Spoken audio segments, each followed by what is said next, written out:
இலங்கை கடற்பரப்பிற்குள் அத்துமீறி மீன்பிடியில் ஈடுபட்ட குற்றச்சாட்டில் 12 இந்திய மீனவர்கள் கைது செய்யப்பட்டிருக்கின்றனர். யாழ்ப்பாணத்தின் காரைநகர் கோவிலம் பகுதிக்குள் அருகிலுள்ள இலங்கை எல்லைக்குட்பட்ட கடற்பரப்பில் இலங்கை கடற்படை நடத்திய ஒரு சிறப்பு தேடுதல் நடவடிக்கையின் போது அவர்கள் நேற்றிரவு கைதாகியிருக்கின்றனர். இதன்போது சந்தேக நபர்கள் மீன்பிடி நடவடிக்கைகளுக்காக பயன்படுத்திய படகு ஒன்றையும் இலங்கை கடற்படை பறிமுதல் செய்திருக்கிறது. மேலும் இந்த நடவடிக்கையின் மூலம் கடற்படையால் கைது செய்யப்பட்ட மீன்பிடி படகையும் இந்த மீனவர்களையும் மேலதிக சட்ட நடவடிக்கைகளுக்காக யாழ்ப்பாணம் காங்கேசன் துறையில் உள்ள கடற்றொழில் திணைக்களத்தில் ஒப்படைக்க நடவடிக்கை எடுக்கப்பட்டுள்ளதாக இலங்கை கடற்படை குறிப்பிட்டிருக்கிறது. கடந்த 8ஆம் தேதி முதல் இதுவரையான காலப்பகுதியில் சுமார் 55,000 பயணிகள் மாக்கும்புர பஸ் நிலைய போக்குவரத்து நிலையத்திலிருந்து தமது ஊர்களுக்கு சென்றிருக்கின்றனர். நேற்று அதிகளவான மக்கள் அங்கிருந்து புறப்பட்டு சென்றதாக தேசிய போக்குவரத்து ஆணைக்குழுவின் திட்டமிடல் பணிப்பாளர் ஆலோகா கருணாரத்ன தெரிவித்திருக்கிறார். மாக்கும்புர பஸ் நிலைய போக்குவரத்து நிலையத்தின் இன்றைய திட்டமிட்ட பேருந்து சேவைகள் கண்காணிக்கும் நிகழ்வில் கலந்து கொண்ட போதே அவர் இதனை தெரிவித்திருக்கிறார். பயணிகள் பாதுகாப்பாகவும் மகிழ்ச்சியாகவும் போக்குவரத்து வசதிகளை பெற்றுக் கொள்வதற்கு தேவையான ஏற்பாடுகள் தற்பொழுது பூர்த்தி செய்யப்பட்டிருக்கின்றன. மாக்கும்புர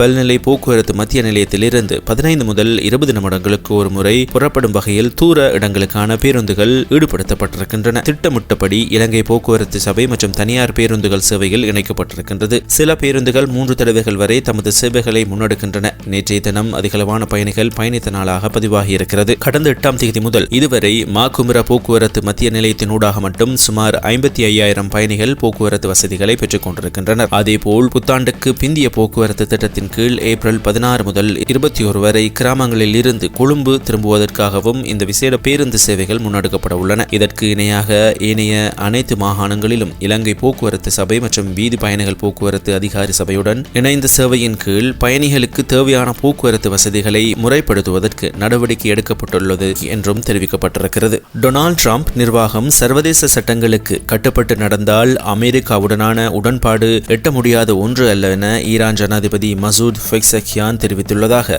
அந்நாட்டின் அரச ஊடகம் செய்தி வெளியிட்டிருக்கிறது. இஸ்லாமாபாத்தில் நடைபெற்ற அமெரிக்க ஈரானிய பேச்சுவார்த்தைகளை தொடர்ந்து ஈரான் ஜனாதிபதி பெசெக்சியானுக்கும் ரஷ்ய ஜனாதிபதி விளாடிமிர் புட்டினுக்கும் இடையில் தொலைபேசி உரையாடல் ஒன்று இடம்பெற்றிருக்கிறது. குறித்த உரையாடல் தொடர்பான அறிக்கையை ஈரான் அரச ஊடகம் பகிர்ந்திருக்கிறது. அந்த உரையாடலின் போதே ஈரான் ஜனாதிபதி இந்த தகவலை குறிப்பிட்டிருக்கிறார். அதே நேரம் மத்திய கிழக்கில் அமைதியை ஏற்படுத்துவதற்காக முயற்சிகளுக்கு மத்தியஸ்தம் செய்ய தயாராக இருப்பதாக ரஷ்ய ஜனாதிபதி விளாடிமிர் புட்டின் ஈரானிய ஜனாதிபதியிடம் கூறியிருக்கிறார். மத்திய கிழக்கில் மோதலுக்கு அரசியல் மற்றும் ராஜதந்திர ரீதியான தீர்வை தேடுவதற்கு நியாயமான மற்றும் நீடித்த அமைதியை அடைவதற்கான முயற்சிகளுக்கு மத்தியஸ்தம் செய்வதற்கும் தமது தயார் நிலையை விளாடிமிர் புட்டின் வலியுறுத்தியதாக இருநாட்டு தலைவர்களின் தொலைபேசி உரையாடல் குறித்து கிரெம்ளின் மாளிகை வெளியிட்டுள்ள அறிக்கையில் தெரிவிக்கப்படுகிறது.